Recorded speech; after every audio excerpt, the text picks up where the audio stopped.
Onivia, League of Legends highlights, powered by ArcaneBet.com. Bet live on esports. You know, he hasn't had the strongest performance. Yes, his teleports are fairly abysmal. When you look at the team fighting holes in Snake, it's easy to point fingers at him just because top laners have been so instrumental. From Dan Gaming on that as Karen's over the wall. Right onto a Flash ward. play. That's exhaust as well. They're committing a lot to this. That's going to pull Crystal right on back. Heal, flash, 200 health, 100 health, first blood, Dan Gaming. I can't believe Crystal thought that he was going to escape that. Crystal get a chance to push up, but here comes Karen. Once again, the wards have been cleared out. There's a flay. Crystal has no summoner spells. The snare as well. Crystal again might have overextended as a stun tags Crystal. That's a heal. Teleport coming out from Flandre, and SOFM is down there. They're trying to turn this. Stand united. They finish off Crystal as Flandre leaps in. OQ drops to the Cataclysm as SOFM kites it forward. A huge three-man knock-up nets a double kill to SOFM. Cat goes down, and this is a huge win for Snake. So Flandre's teleport on point, that macro rotation from Dan Gaming. Somehow the tempo works out, and now they've managed to fight over the wall. Flayed out of the Dragon Flag. Flandre got outplayed by Dan Gaming. And Cat play bottom right now, but might be looking for Flandre. Cat rushes forward, Lantern onto Goon. Flash Cataclysm as the hook misses. Flandre has got no more moves to get out of there. Do they have enough burst damage? They do. Dan Gaming answer with a kill. They're going to try to break that. And now they're currently racing across the map. Dan should have seen this coming, but they did not, as 5 members show up, knocking up the Stand United. They've got the crowd control to bring Lies down.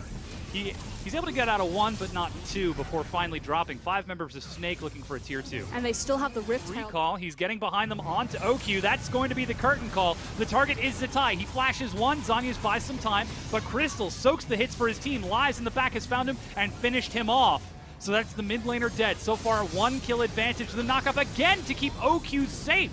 And Snake stack crowd control to punish Lies.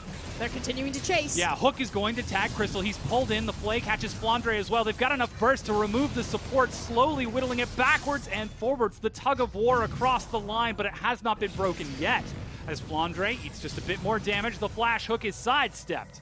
As OQ still holding on to his own flash. Dan might be overextending here as they're eating a lot of chip damage. SOFM is caught. He stealths. Flash from Karen to dodge. Flandre goes down as OQ starts opening up. He's got to try to make it worth, but Cat with the hook, pulls him in, breaks him down, makes it a win for Dan. He's got his smite in about 10 or 15 seconds, chunked down to very low health as Zatai gets the orbs ready. Like fish in a barrel, in a Baron pit, they rush in, taking so much damage. Karen, the jungler, is dead, but Baron is picked up by Choo Choo. Gung is out of there, but Lies is forced to flash. Cat finally will be tagged. Choo Choo takes a long lantern, but here comes OQ, here comes Crystal. This is going to be quite a heroic escape if they can. That's 1. Choo Choo gets knocked over, soon to be 2. As he finally goes down, even the arrow, OQ's the one who gets the kill. At this point, I think Dan Gaming's best case scenario is if they constantly are pushing in these waves, using the mobility of Shen and Kassadin, that maybe you can rip Snake around so they never get that 5v5 and cheat out maybe 1 or 2 towers. But unless there's a massive mistake like this. Ooh, they're diving onto SOFM. They've tagged him and locked him down. Flash, but he leaps away. Meanwhile, the turret has fallen. He's stealthing and sidestepping as best he can. Finally, the shots are redirected, and Choo Choo nails the 4th bullet. Dan are now forced to back up. Lies, meanwhile, dying elsewhere. As the fight follows, Snake continue to thrive in the chaos. The stun follows through onto Cat. And he is running, but he will not escape. A quadra kill for Zatai. And suddenly, Zatai is massive. They're just outside of vision, playing such a scary game. They've actually tagged Crystal in the front, and there's the fight. Dragon is cleaned up immediately. The Cataclysm to follow. Stand United onto Cat, but he is so tanky. Finally drops before Lies can get there. Now he's got to walk, but there's a great flanking curtain call. Zatai is on the hunt, tosses a Dark Sphere to get him out before Gung is zoned away. Lies finally joins the fight, but his team has already lost it and is forced to flash and when it works, that's when they found success. Oh, and they're doing it again. Flandre leaps over the wall, targeting Lies, but Zatai is left all alone. He dies as they target out Lies, trying to get through his health. A good block keeps him safe, but Flandre and Crystal The tanks are getting very low. That's OQ standing in the front, trying to play around to the fight, going blow for blow. Flandre walks in, drops the ward, clears the control.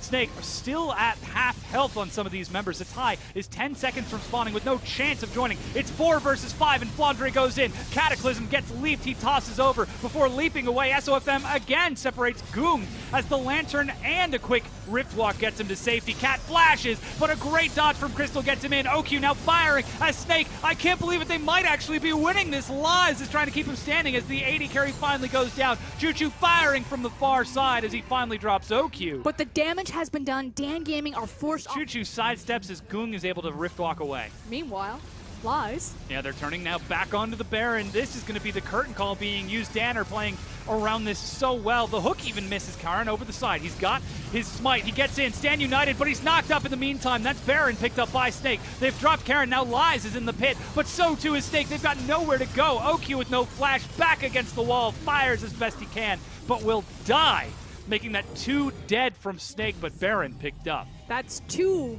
Or is it 3 survived Barons? And there is no answer from Dan. They're actually content to give it up and set up their defensive line at the inhibs. Baron wears off for an even smaller Baron power play than Dan's earlier. It's not a power play. And now they target Flandre. He overextends and dies, but Zatai makes it worth because Syndra. I pressed dog. Pick, maybe indecisive. Cat with those Mobies rushed out there. Look at those control wards. He is ready to fight you for vision. There they go. As he gets one into the pit, but Snakes start the fight off. Will they actually commit to it this time? Hook is going to tag Flandre. Flay over the wall is not quite enough. It's 5 versus 5 as Dan are surrounding it. Karin swaps places with Flandre and steals the Baron before making it out to safety. Run! Snake are trying to get these kills, but like bandits, they are retreating. Cat eats the stun. Flandre will almost certainly punish him as they try to layer the crowd control. Finally, the support goes down, but Dan Gaming, the fast rotation from Snake. They clear out the wave before it becomes too difficult, and they get onto the turret. So, trying to use the smart idea, move around the Baron. Ooh, got some crowd control now, stacking up. They're bringing SOFM low, but he walks away with his life. No, he actually burns down to the extended fight from Karin. It's just kind of more bang for their buck, but they should be pushing the wave. What are you guys doing?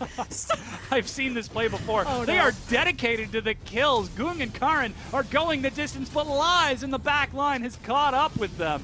He's finally going to kill Crystal as they tag Flandre. He flashes by Flandre. They want the 5v5. Look for the arrow. It's all on OQ right now. Yeah, Snake are now maneuvering around that pit. Goong is actually heading around to flank from the opposite side. Snare is going to tag Cat as Zatai is on the far side. The arrow is still ready. Goong is making his way into the back line. Crystal is going to eat a box, but knocks up 1, 2, 3, and that's the Cataclysm. Choo-Choo gets Stand United. The arrow in the front tags Cat. They're bursting him down, but that's Lies in the fight. Choo-Choo cleanses and is firing across, trying to clean this up, and Snake are split. OQ in the back has got no one to defend him, and Dan thusly are able to kill the rest of Snake. Disaster for Snake, and Lies is showing up massive. He's going to teleport. I believe that might be Goong's teleport. Nope, it's both of them. Oh, just goes for the 1-2. Good night. They're going to end the game. That's it. Dan Gaming won. And they turn on to the Nexus turrets. As you said, little chance of defense. Crystal, valiant effort though he has had, cannot keep up with the 3 members of Dan Gaming, currently breaking his base. The Nexus crumbles, and Dan Gaming, the newcomers to the LPL, take game number 1. And again, Lies showcasing why EDG double banned the Shin away from them. They're like, wow, Shin doesn't really fit in this meta. Why aren't they prioritizing a more overpowered...